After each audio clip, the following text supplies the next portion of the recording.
All right, so our story. So Jacquie and I both have sons with very complex needs that need 24/7 support.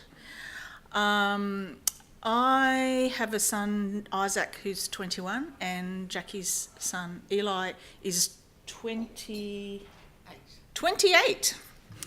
And when Isaac was about 10 years old, I realised, oh my goodness, I'm not going to be able to do this for the rest of my life.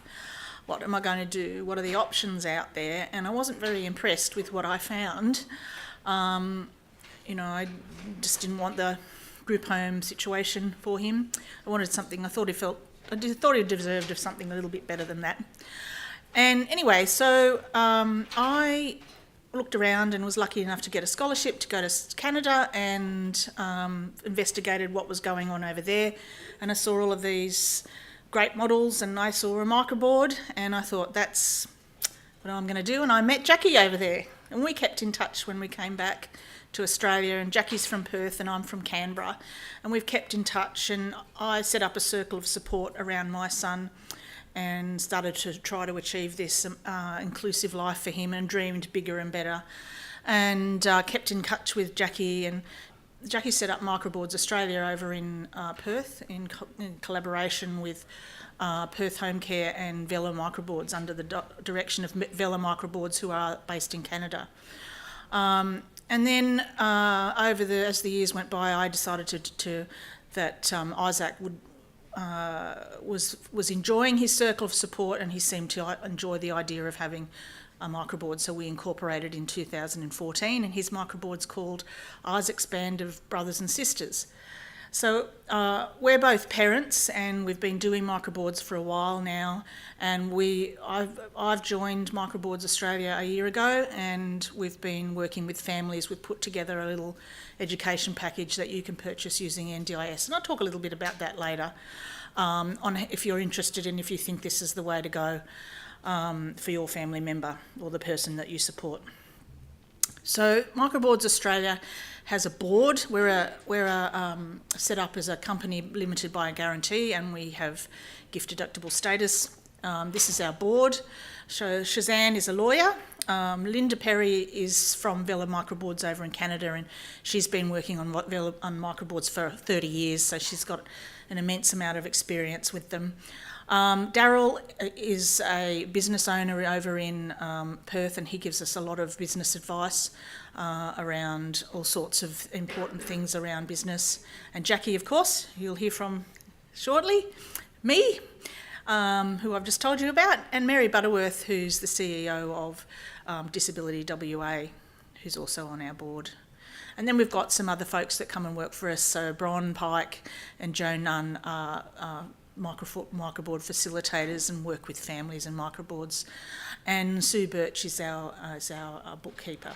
Just to give you a little bit of context about the history of microboards, so originally the first microboards were formed in Manitoba, and they were formed around 3 profoundly isolated people who'd been living in institutions for decades. And people always say, oh, there's no one around to join my board, but we can generally find people. If they're really I haven't come across a situation where there genuinely was nobody yet, but if there was, then we figure out who in the community might be interested in getting involved and getting to know a person. So there were 3 individuals. They'd been institutionalised for quite a long time. So a couple of them had been in an institution for decades, and they wanted to know if they could get them out. So this idea of building a circle of support around them came about, and they found people in the community who were willing to put their hands up, who didn't know those people but believed in the values and said, I'm in, I'll be part of a group of people to help this person come out of the institution and live in community. And then the barrier was that there was no individualised funding back then. So where was the money going to come from? So that was where the idea for incorporation came from. How about we form an organisation just around this one person? Because the government will only give money to organisations. Let's make one. And it worked. And so that was the origin of incorporating informal networks, I guess. So Today, since then, there have been other reasons for microboards to manage funding and be employers, and one of those is that it's a stable structure for that to happen. So if I'm self-managing, if my son's funding and I'm employing his staff and something happens to me, then where's the stability for him in the long term? Whereas the way we've set up is Blazing Condors manage the funding and they're the employer of the staff and they're involved in recruitment and training of staff. So if I get hit by a bus in Sydney tomorrow before I go home, I know that there's enough in place that his supports will be kept stable. So I think the other thing is just to say that the model is two-tiered. So it's not, whilst microboards seem to be very sustainable independently without any kind of paid support helping them, they do come across difficulties at times. So the model's worked in British Columbia because they've got over 1,200 microboards there now.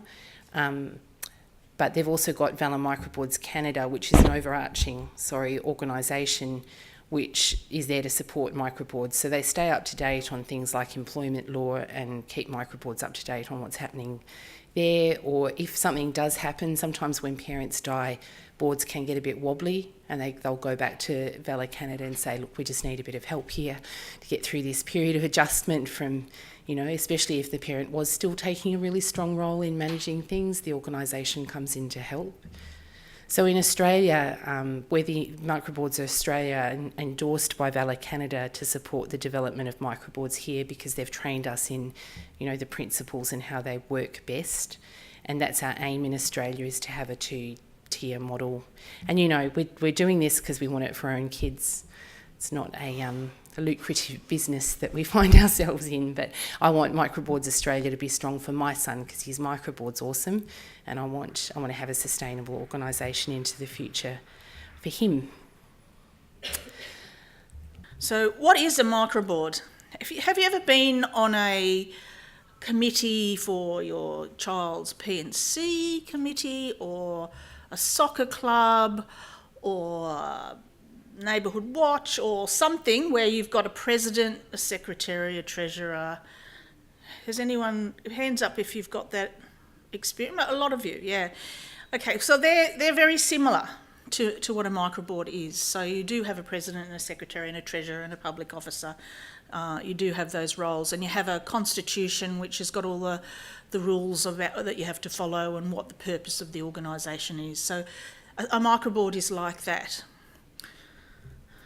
Except that instead of the focus being around lots of kids in a soccer club or lots of kids in a school or whatever your organisation is, it's just around one person. So a soccer club might have a focus on bringing in more players, making sure the players learn how to play soccer better, making sure they have a good time, making sure people are included, that sort of stuff. Whereas a microboard just focuses on the one person and their vision for their life and working alongside them to make that vision happen and making sure that their human rights are upheld. So here's a definition of what a microboard is. It's a network of trusted people who have formed a legally recognised organisation that works alongside a person with a disability to create and safeguard, and the safeguard is the word in there that we pay attention to, the good life the person wants. So not only are you creating this life, you're looking towards the future and making sure that that good life stays in place even without mum and dad being around. Now, some of you might have a circle of support, and we love circles of support. Isaac's had a circle of support, and it was great. These are just the differences. So there's not necessarily, depending on your circumstances, where you are in life, I'm not saying one's better than the other. In a circle of support, the number of meetings that you have, well, that's up to you to decide. You can have them whenever you want. In a microboard, you'll describe in the constitution how many meetings that you need to have a year. And that's important because, if you only meet twice a year, that could be, you might not be getting enough input and discussion around the person's life. So you need to kind of work out and put in the constitution so that carries on throughout its existence of how often that we meet. So it's specified in the constitution. A quorum, so that's the number of people that you need present to, when you're voting on something and making a decision. If there's less than 3 people in the room, or whatever you've got in your constitution, then the decision is not final. And also in the constitution you'll have some rules around involving the person with a disability in the decision as much as possible and supporting them to make the decision. So a microboard is not a group of people that make decisions without the person being involved. So cost to join, it's free to join a circle of support, and it can be free to join a microboard, but you can set a membership fee. We set ours at $10 a year, and that goes towards just small costs like fees and things to register, if we need to change our constitution or to update, to have a website if we wanted to. There's a little bit of money there that can go towards administration. Also, meeting notes. So you usually do record. Folks who have circles here, do you record meeting notes? Yeah, some circles are just social groups and they don't meet about anything. They just go out together, and that's fine too, whatever you need to do. In a microboard, and in fact in any incorporated association, you need to record the minutes. So if there's a decision made or there's a dispute about something, then you can bring out the notes to prove what you actually decided and how it was decided. If you, who can be a member of a circle? Anyone the person chooses, and again, anyone the person chooses in a microboard can be a member, except if they've got a criminal conviction or if they've gone bankrupt. You can't be on any board if you've had those 2 things happen to you. That's a legal thing. Member commitment. So there's kind of no formalised commitment to being in a circle. Whereas in a microboard, you do have to commit to being there for 12 months. You can resign, of course. It's like being on any board. If you want to be on the board, you're making a decision to commit to being on that board and following the rules of the Constitution. And that's a very formal and important part of the microboard. When you don't have that in a circle of support because they're less formal. Financial records. You don't need to keep any at all in a circle. You can if you want to, but you don't have to, of course. And you do with a microboard. You need to have a treasurer who keeps records, and you may not be dealing with any funding, and that's fine. Some do, some don't. But if you've got a membership fee, you need to keep a record of who's paid and how much is in the bank and all of that sort of stuff. As being a treasurer, the normal duties of a treasurer apply to a treasurer in a microboard. A member list. So you might keep a list of people who are in a circle just for communication purposes. You have to in a microboard. That will be the law within your state, that you need to keep a list of members. Legal recognition. There's no recognition for a circle of support. The microboard can be recognised as like a person, so you can take out a loan as a microboard if you want to. All of that, so anything that you can do as a person, you can do as a microboard. You can purchase property, all those sorts of things. Expectations of members. So as a circle, there's no formal expectations. You just work it out as you go along, and they could be all those things that you described, as does a microboard, but it's written down in the Constitution. These are the things that we expect, and this is how you need to operate, and it's all in the Constitution. Why would you have a microboard? Okay, so in talking with families around Australia, we have learnt that there are 3 common problems, and not everyone experiences them, but these are some common ones, and one of them is that we can have good ideas for our kids or the person that we support, our family member. Might be an adult, of course. So the person that we support, we have some good ideas for them, for their life, but it's a lot of work on your own to do, and you may not have the right connections in your community to make stuff happen. So that's a common problem. Another common problem is the services just haven't been able to meet your needs for various reasons. And we can feel anxious because our children are really vulnerable and depend on us. And you worry about what's going to happen to them if you're not there. So the way that the microboard can help is that if you've got lots of good ideas, then you've got a team of people around you that can tap into their creativity, their networks. An example of that was when my son Isaac, we were trying to think about the kind of work that he might like.